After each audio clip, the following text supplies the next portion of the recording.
Some places are abandoned for a reason, forgotten by time, left to rot in silence. But silence can be deceiving. Behind crumbling walls and broken windows, something waits. Something that doesn't belong to this world, something that hungers. They say if you listen closely, you can hear them, whispers in the dark. Voices that don't belong to the living. They call it a haunted place, a cursed place. But the truth is far worse. Tonight we step inside, into the heart of the unknown. Into the Whitaker Building, but be warned, not everyone who enters comes back. Some doors should never be opened. I never believed in ghosts. Not really. Sure, I'd heard the stories, whispers of haunted houses, cursed places, and restless spirits. But to me, they were just that, stories. Tales told to scare kids around campfires or to sell cheap horror movies. That was before I stepped foot in the old Whitaker Building. Before I saw what I saw. Before I felt what I felt. It started with a dare. Isn't that how these things always begin? A group of us were sitting at Benny's bar, tossing back beers and swapping stories about the town's creepiest spots. Someone mentioned the Whitaker Building, and the room went quiet. Even the bartender, a grizzled old guy who'd seen it all, stopped wiping glasses and shook his head. "Don't go there," he said, his voice low. "That place, it's not right." Of course, that only made me more curious. I was the new guy in town, trying to prove myself to the locals. So when Jake, the loudmouth of the group, leaned across the table and said, "I bet you wouldn't last 5 minutes in there," I couldn't back down. "Watch me," I said, slamming my beer on the table. "I'll spend the whole night in that building." The others laughed, but there was something uneasy in their eyes, like they were already picturing my funeral. I didn't care. I was young, stupid, and full of bravado. Nothing could scare me, or so I thought. The Whitaker Building stood on the edge of town, a crumbling relic of a bygone era. It was once a grand hotel back in the early 1900s, but now it was just a shell of its former self. The windows were broken, the paint was peeling, and the whole place seemed to sag under the weight of its own decay. Even in the daylight, it looked menacing. At night, it was downright terrifying.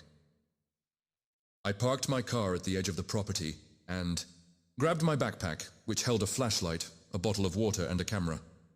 I figured I'd take some pictures to prove I'd actually been inside.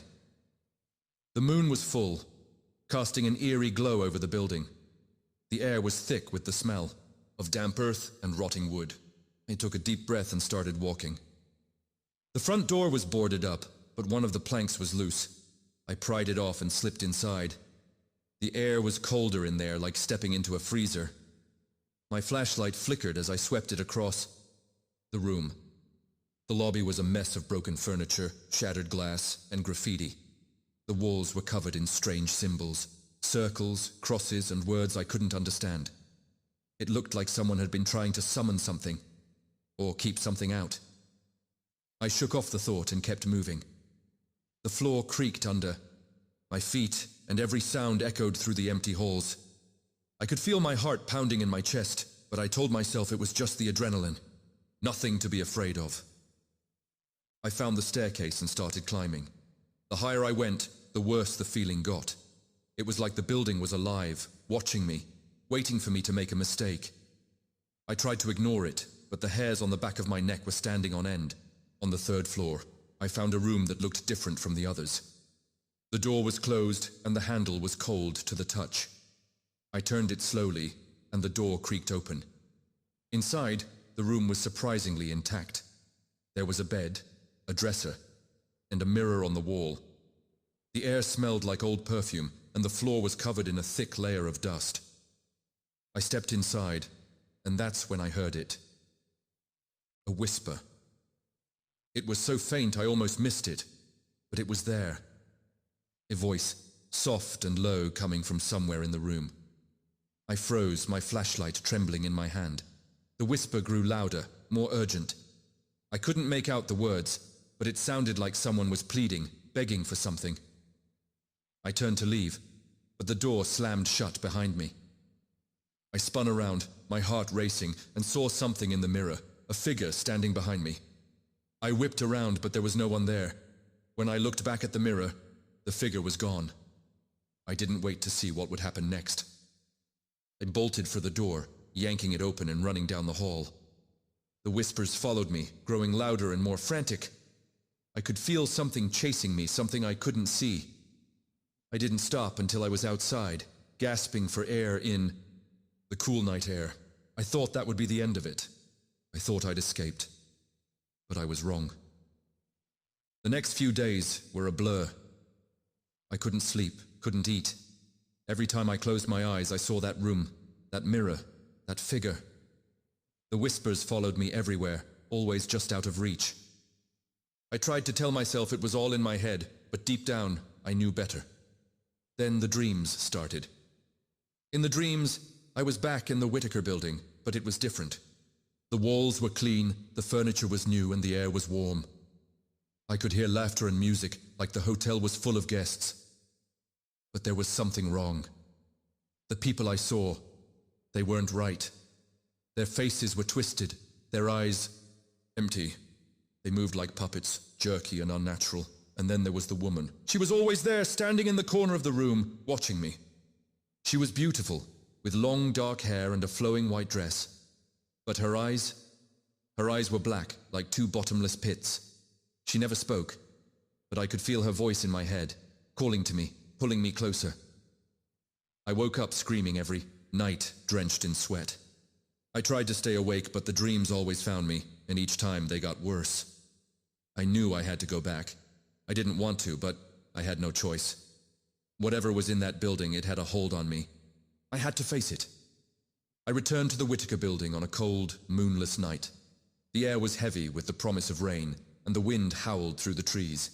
I felt like I was walking to my own execution. The door was still open, just as I'd left it. I stepped inside, and the whispers started again. This time they were louder, clearer. They were calling my name. I climbed the stairs to the third floor, my legs shaking with every step. The door to the room was closed, just like before. I took a deep breath and pushed it open. The room was the same, but the mirror was different. The glass was cracked, and the frame was covered in the same strange symbols I'd seen in the lobby. The woman was there, standing in the corner, her black eyes fixed on me. "Why did you come back?" she asked, her voice echoing in my mind. I don't know," I stammered. "I had to." She smiled, but it wasn't a kind smile. It was the smile of a predator. "You shouldn't have." The room began to change. The walls cracked. The floor buckled and the air grew cold. The woman stepped closer, her dress flowing around her like smoke. I tried to move, but my feet were rooted to the spot. "You're mine now," she whispered, her voice like ice. Forever. I felt something grab me, pulling me into the mirror. I fought, but it was no use. The last thing I saw was her face, smiling as the darkness swallowed me whole. I don't know how long I've been here. Time doesn't mean anything in this place. The building is alive, and it feeds on fear. I can feel it growing stronger every day. The woman is always here, watching, waiting. Sometimes I see others like me, trapped in the mirrors, their faces twisted in terror. I don't know if anyone will ever find this. If you're reading this, please don't come looking for me. Don't go near the Whitaker Building. It's not just a place, it's a prison, and once it has you, there's no escape.